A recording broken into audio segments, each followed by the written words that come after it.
I never knew my mother. I didn't even know what she looked like. I never knew my mother. I didn't even know what she looked like. There wasn't a single picture in our house, and not a shred of social media evidence. Today I would finally find out. I wiped my sweaty brow as I turned onto the highway and hit the gas. The memories of my past came flooding into my mind as the world passed by.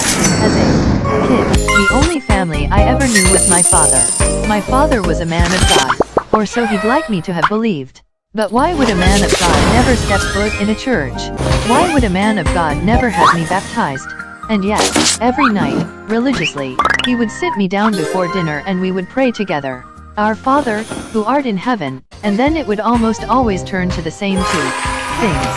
My father, his hands clasped tightly and his eyelids squeezed shut, would beg between grinding teeth, "Please Lord, please accept her into your arms." Sometimes a tear might fall, but he would always then look at me and watch over my boy. My father's ashamed face filled my mind as I turned off the highway and onto the little farm road. "I know I have made a mistake, Lord.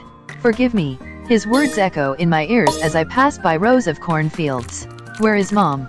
I must have asked that question 1,000 times as I grew, but the answer eluded me. Instead of answering, he would turn to the bottle. The door to my father's bedroom was always locked. But one Saturday night he'd drunk the bottle from almost cap to bottom. Sunday morning I found him curled up next to his bed, a cross gripped tightly in his hands. It was the first time I'd ever been in his room. It had been drowned with religious doctrine.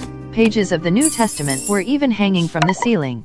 The pages grew more frequent as I neared a pale cabinet in the corner of the room. The memory faded from my mind briefly as I reached the spot in the tree line that had to be the entrance and parked my car on the shoulder.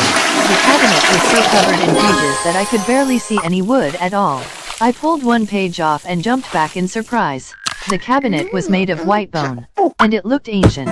I hesitantly reached for the black iron handle. A cold hand fell on my shoulder.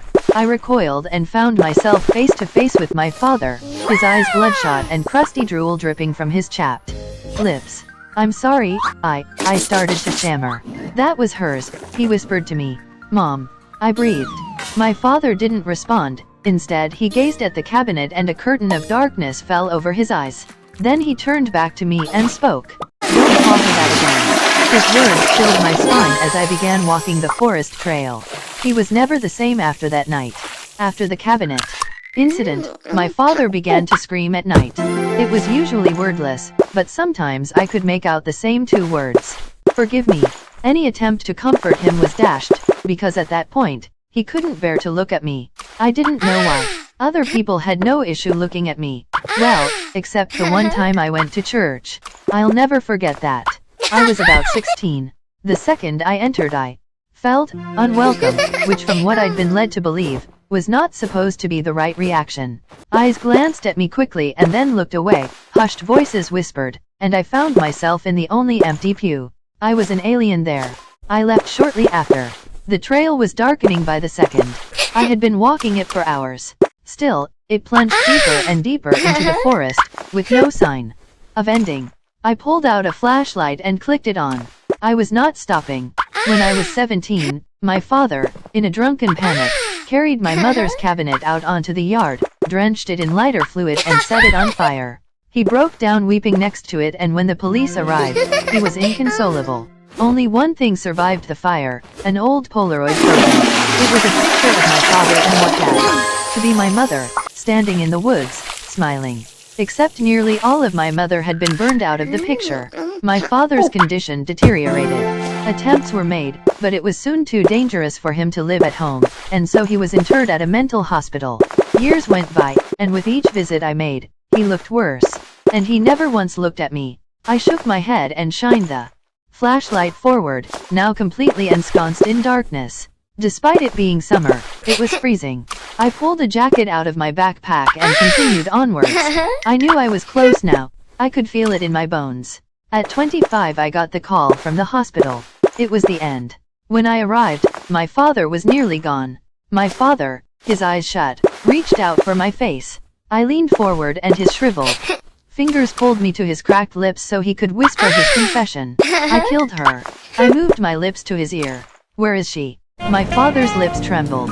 He took a sputtering gasp, winced he told me where she was. And then he finally looked at me. For the first time in nearly a decade, he gazed upon me with those cloudy eyes, which immediately widened in terror. "You've always looked so very much like her," he whimpered. And then he was gone. At last, I found the grave. There was no headstone, but the great pale tree above it could not be mistaken. I plunged my shovel into the earth and dug until my hands were raw. Finally, I finished. I heaved an exhausted sigh and tossed the shovel.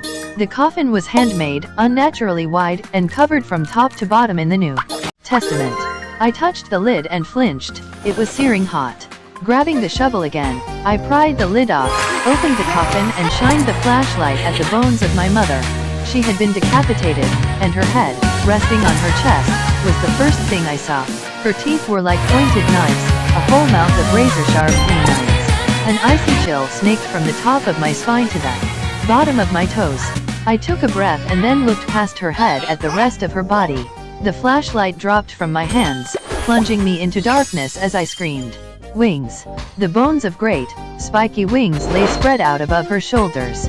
I turned heel and sprinted away blindly into the darkness of the woods. My chest burned, but I did not stop, until at last, my knees buckled and I collapsed to the dirt.